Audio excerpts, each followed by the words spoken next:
አርእስተ ዜና ብልጽግና ፋኖን ስጋት የማይሆንብኝ ደረጃ ላይ አድርሸዋለሁ። ባለማግስት የወረዳ አመራሮች እየተለቀሙ በፋኖ እርምጃ እየተወሰደባቸው መሆኑ ታወቀ። በሰሜን ሸዋ ዞን የቀወት ወረዳ ሚሊሻ ጽሕፈት ቤት ኃላፊና የወረዳው ሰላምና ደህንነት ጽሕፈት ቤት ሾፌር በደፈጣ ጥቃት ሲገደሉ፣ በደቡብ ወሎ ዞን ደግሞ የቦረና ወረዳ ዋና አስተዳዳሪና የወረዳው ሰላምና ደህንነት ቢሮ ኃላፊ እንዲሁም የወረዳው ብልጽግና ጽሕፈት ቤት ኃላፊ ላይ ከባድ ጥቃት ተፈጽሟል። በተመሳሳይ የወግዲ ወረዳ ብልጽግና ጽሕፈት ቤት ኃላፊ በተፈጸመበት ጥቃት ክፉኛ ቆስለው በሞትና በሕይወት መካከል እንደሚገኝ ታውቋል።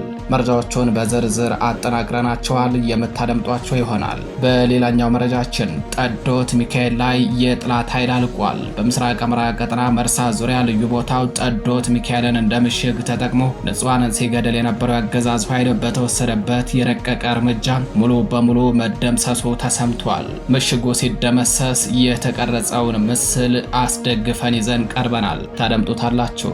በሌላኛው መረጃችን በምዕራብ አማራ ቀጠና አምበር ከተማ ዙሪያ ለተከታታይ 3 ሰዓታት በተደረገ ተጋድሎ 45 የአገዛዙ ወታደሮች ሲገደሉ 27 ክላሽንኮቭ መሳሪያ ፋኖ ማርኮ መታጠቁ ታውቋል።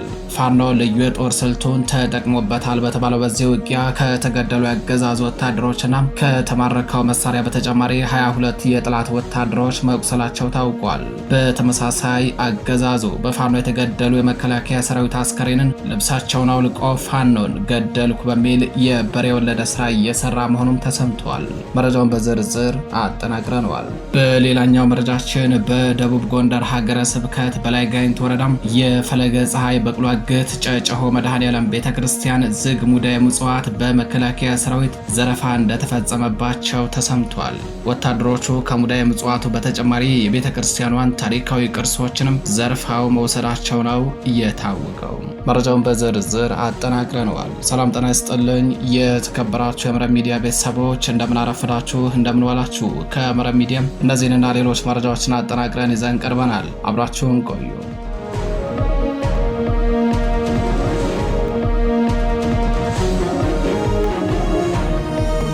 ወደ ቀዳሚው መረጃችን አለፍን። ብልጽግና ፋኖን ስጋት የማይሆንብኝ ደረጃ ላይ አድርሸዋለሁ። ባለማግስት የወረዳ አመራሮቹ እየተለቀሙ በፋኖ እርምጃ እየተወሰደባቸው መሆኑ ታውቋል። በሰሜን ሸዋ ዞን የቀወት ወረዳ ሚሊሻ ጽሕፈት ቤት ኃላፊና የወረዳው ሰላምና ደህንነት ጽሕፈት ቤት ሾፌር በደፈጣ ጥቃት ሲገደሉ፣ በደቡብ ወሎ ዞን ደግሞ የቦረና ወረዳ ዋና አስተዳዳሪና የወረዳው ሰላምና ደህንነት ቢሮ ኃላፊ እንዲሁም የወረዳው ብልጽግና ጽሕፈት ቤት ኃላፊ ላይ ከባድ ጥቃት ተፈጽሟል። በተመሳሳይ የወግዲ ወረዳ ብልጽግና ጽሕፈት ቤት ኃላፊ በተፈጸመበት ጥቃት ክፉኛ ቆስሎ በሞትና በሕይወት መካከል ይገኛል። በሰሜን ሸዋ ዞን ቀወት ወረዳ የወረዳው ሚሊሻ ጽሕፈት ቤት ኃላፊና የወረዳው ሰላምና ደህንነት ጽሕፈት ቤት ሾፌር ታህሳስ 13 2018 ዓ.ም በተፈጸመባቸው ደፈጣ ጥቃት ተገድለዋል። የወረዳው አስተዳደር በወጣው መግለጫ እንዳመለከተው ጥቃቱ የተፈጸመው የሚሊሻ ጽሕፈት ቤት ኃላፊ አቶ መሐመድ ሰይድና የወረዳው የሰላምና ደህንነት ጽሕፈት ቤት ሾፌር አቶ አስቻለው ዘውዴ በጉዞ ላይ እንዳሉ ደፈጣ ጥቃት ተፈጽሞባቸው ነው የተገደሉት ብሏል። መረብ ሚዲያ ታህሳስ 13 2018 ዓ.ም ማርፈጃውን በሸዋ ቀጠና ከተሬ ወደ ሸዋሮቢት ከተማ አመራር አጅበው ሲጓዙ በነበሩ የአገዛዙ ወታደሮች ላይ ከባድ የሆነ የደፈጣ ጥቃት መፈጸሙን ጥቃቱ በተፈጸመ በደቂቃዎች ልዩነት በማህበራዊ ትስስር ገጹና በዩቲዩብ ቻናሉ ማስደመጡ ማስነበቡ አይዘነጋም። ካድሬዎቹ በወታደሮች ታጅበው ወደ ሸዋሮቢት እየተጓዙ እንዳለ ነው ጥቃቱ የተፈጸመባቸው። በዚህም በጥቃቱ የቀወት ወረዳ የወረዳው ሚሊሻ ጽሕፈት ቤት ኃላፊና የሰላምና ደህንነት ጽሕፈት ቤት ሾፌር ተገድለዋል። በደፈጣ ጥቃቱ ሙትና ቁስለኛ ከተደረጉ ካድሬዎች በተጨማሪ ሌሎች አጃቢ ወታደሮችም የተገደሉ ሲሆን ተሳፍረውበት የነበረው ተሽከርካሪ ሙሉ በሙሉ ጋይቶ ወድሟል። ደፈጣ ጥቃቱን በመፈጸም ድል የተቀዳጁት በአማራ ፋኖ ህዝባዊ ድርጅት የሸዋ ጠቅላይ ግዛት ህዝብ ፋኖዎች መሆናቸውን በዕለቱ መጥቀሳችን አይዘነጋም። በተመሳሳይ በደቡብ ወሎ ዞን የሁለት ወረዳ አመራሮች ላይ ጥቃት ተፈጽሟል። በገነቴ ከተማ አቅራቢያ በተፈጸመ የደፈጣ ጥቃት የብልጽግና ቁልፍ አመራሮች መመታታቸው ታውቋል። ምኒልክ ዕዝ ንጉስ ሚካኤል አሊ ኮር ሳጅና ደማሊ ክፍለ ጦር ወደ ወግዲና መካነ ሰላም አቅጣጫ ሲጓዙ በነበሩ የወረዳ አመራሮች ላይ ታህሳስ 12 2018 ዓ.ም ጥቃት መፈጸሙን ተከትሎ በርካቶች ሙትና ቁስለኛ ተደርገዋል። ትላንት ታህሳስ 14 2018 ዓ.ም ምሽቱን ከጤና ተቋማት ምንጮች በተገኘው መረጃ መሰረት የቦረና ወረዳና የወግዲ ወረዳ ከፍተኛ አመራሮች ሙትና ቁስለኛ ተደርገዋል። የቦረና ወረዳ ዋና አስተዳዳሪ አቶ ገበያው በቀለ ጭንቅላቱ ላይ ክፉኛ መቁሰሉ የታወቀ ሲሆን የቦረና ወረዳ ሰላምና ደህንነት ጽሕፈት ቤት ኃላፊ አቶ አለምነው ስዩም ጭምር ወገቡ ላይ በከባድ ሁኔታ እንደቆሰለ ታውቋል። በተመሳሳይ የወረዳው ብልጽግና ጽሕፈት ቤት ኃላፊ አቶ አብዱረህማን ደረሰ ደግሞ ቆስሎ የግለሰብ መኖሪያ ቤት ውስጥ ተደብቆ መትረፉ ተሰምቷል። ከዚህ በተጨማሪ የወግዴ ወረዳ የብልጽግና ጽሕፈት ቤት ኃላፊ ክፉኛ ቆስሎ በሞትና በህይወት መካከል እንደሚገኝም ተሰምቷል። በኮሎኔል ጠጁ ሙላቴ የሚመራው የሰሜን ምስራቅ እዝ 801ኛ ኮር 45ኛ ክፍለ ጦርና አድማ ብተና ከሰላም አስከባሪዎች ጋር በመሆን የእጀባ ስራ እሰራለሁ ብሎ ዙሪያውን ቢያንዣብብም እንኳን የወረዳ አመራሮችን ሊታደግ ራሱን መከላከል አቅቶት ሙትና ቁስለኛውን እያዝረከረከ ፈርጥጧል። የሳጅን አደማሊ አባናደው ክፍለ ጦር አንደኛ ሸዋን ግዛው ሻለቃ ፋኖች በአንድ ሳምንት ውስጥ ብቻ 13 የጠላት ወታደሮችን ሲገድሉ 33 የሚሆኑትን ደግሞ ክፉኛ ማቁሰላቸው ታውቋል። በሰሞኑ ውጊያ ተተኳሽና የነፍስ ወከፍ መሳሪያ ወደ ፋኖ ገቢ ሆኗል። የሳጅን አደማሊ ክፍለ ጦር አዛዥ አርበኛ ለሌ ተሰማ የወረዳ አመራር መምታት ኮሎኔል ከመደምሰስ ጋር እኩል ነው፣ ምክንያቱም ዋና አስገዳዮቻችን የወረዳ አመራሮች ናቸው ያለ ሲሆን በአመራሮች ላይ የምንወስደውን እርምጃ ወደፊት ማጠናክረን እንቀጥላለን ሲል ማሳሰቢያ ሰጥቷል። ወደ ሌላኛው መረጃችን አለፍን። በምዕራብ አማራ ቀጠና በር ከተማ ዙሪያ ለተከታታይ 3 ሰዓታት በተደረገ ተጋድሎ 45 የአገዛዙ ወታደሮች ሲገደሉ 27 ክላሽንኮቭ መሳሪያ ፋኖ ማርኮ ማታጠቁ ታወቀ። ፋኖ ልዩ የጦር ስልቱን ተጠቅሞበታል በተባለው በዚህ ውጊያ ከተገደሉትና ከተማረከው የጦር መሳሪያ በተጨማሪ 22 ወታደሮች መቁሰላቸው ታውቋል። የአማራ ፋኖ ብሔራዊ ኃይል ቴዎድሮስ ዕዝ 206ኛ ኮር ትላንት ታኅሳስ 14 2018 ዓ.ም በተለያዩ ግንባሮች በተከታታይ ለ3 ሰዓታት ባደረገው ተጋድሎ ድል መቀዳጀቱ ታውቋል። ከአምበር ከተማ በመነሳት ወደ ጃማ ከተማ እየተንቀሳቀሰ በነበረ የጠላት ኃይል ላይ 206ኛ ኮር 34ኛ ክፍለ ጦር የቃኝና መሐንዲስ አባላት እንዲሁም በክፍለ ጦሩ ስር የደጃች ተድላ ጓሉ ሻለቃ አባላት በከፈቱት የማጥቃት ውጊያ ነው የአገዛዙ ኃይል ከባድ የሆነ የሰብአዊ ቁሳዊና ሞራላዊ ኪሳራን የተከናነበው። ለተከታታይ 3 ሰዓታት በዘለቀው ጠንካራ ውጊያ 45 የአገዛዙ ወታደሮች ሲገደሉ ከ22 በላይ የሚሆኑት ደግሞ ከባድ ቁስለኛ ተደርገዋል። ፋኖ ልዩ የጦር ስልቱን ተጠቅሞበታል በተባለው በዚህ ውጊያ ሙትና ቁስለኛ ከተደረጉ የአገዛዙ ወታደሮች በተጨማሪ 27 ክላሽንኮቭ መሳሪያ በፋኖ ቁጥጥር ስር ውሏል። በተያያዘ ውጊያ 206ኛ ኮር 14ኛ ክፍለ ጦር የቃኝና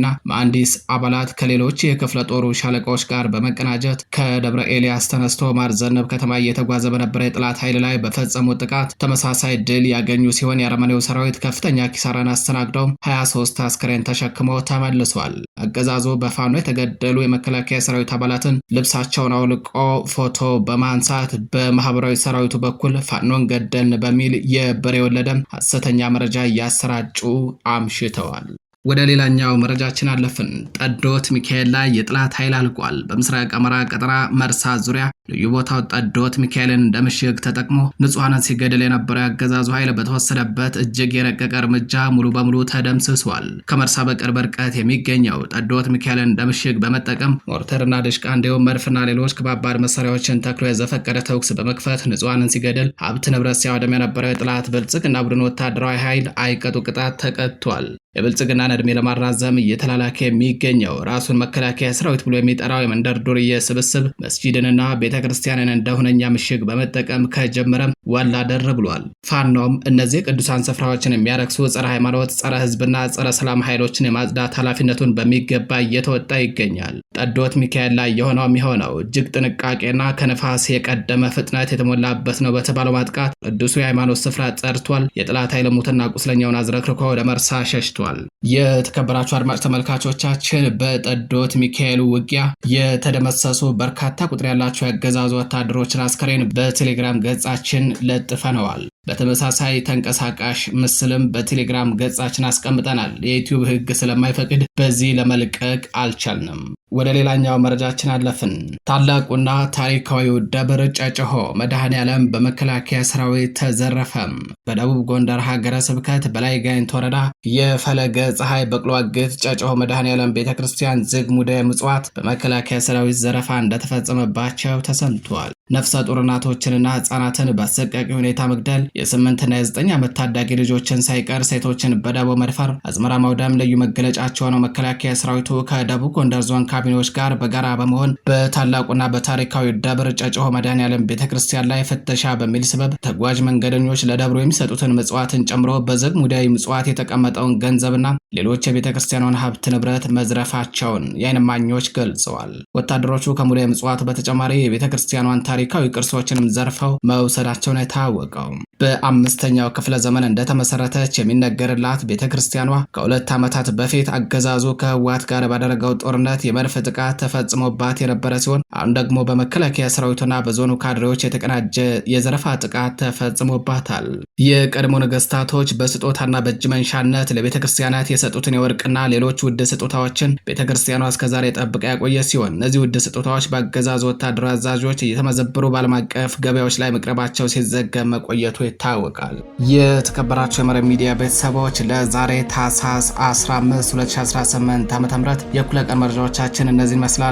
መረጃዎቻችን ለብዙዎች ተደራሽ እንዲሆኑ ቻናሉን ላይክ፣ ሰብስክራይብ እንዲሁም ሼር ማድረጋችሁን እንዳዘነጉም ቸር ቆዩ።